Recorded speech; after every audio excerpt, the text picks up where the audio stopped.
Façade blanche, immense verrière et nouveaux aménagements de logistique, la première phase des travaux d'embellissement et d'extension du Palais des Festivals et des Congrès vient de s'achever. Le ministre de la Culture Frédéric Mitterrand est venu en personne inaugurer le 4 avril dernier un bâtiment modernisé et métamorphosé. Cannes est devenue la ville rêvée pour accueillir les congrès et les grandes manifestations internationales. C'est ce rang que Cannes se doit désormais de conserver et de valoriser encore. Après 2 ans de travaux menés par l'architecte originel François Druet, l'édifice a été entièrement repeint en blanc.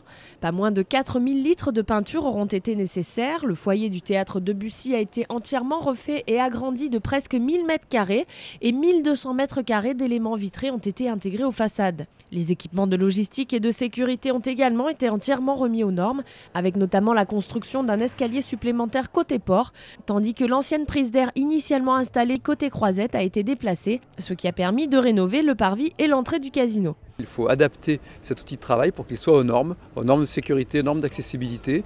Il faut le rendre plus compétitif, donc il est agrandi, il est mieux organisé. Et puis le dernier élément dont moi je suis très heureux, c'est de voir que, je crois en tout cas, que nous avons réussi à embellir le palais. Véritable locomotive touristique et culturelle de la ville, mais aussi de toute la région, le Palais des Festivals et des Congrès qui s'est imposé en 10 ans comme l'un des centres de congrès les plus compétitifs sur la scène internationale, génère des retombées économiques et sociales importantes. Le public des congressistes, c'est presque 300 000 personnes par an et cela génère des retombées économiques entre 750 millions d'euros et 920 millions d'euros. En impact social, c'est l'équivalent entre 16 000 et 19 000 emplois qui en dépendent. Le deuxième public, c'est le public des touristes qui viennent à l'office du tourisme. Et le troisième public, c'est le public qui vient pour les spectacles. La transformation du palais n'est pas terminée. Les travaux reprendront en juin 2012 avec au programme cette fois-ci un lifting complet du grand auditorium agrandi de 300 places ainsi que la réfection de 9 salles de conférence. Un projet confié au célèbre architecte Jean-Michel Wilmotte. La livraison est prévue pour avril 2013. En attendant, l'acteur ex-gouverneur de Californie Arnold Schwarzenegger a laissé ses empreintes qui rejoindront le nouveau chemin des étoiles du parvis rénové.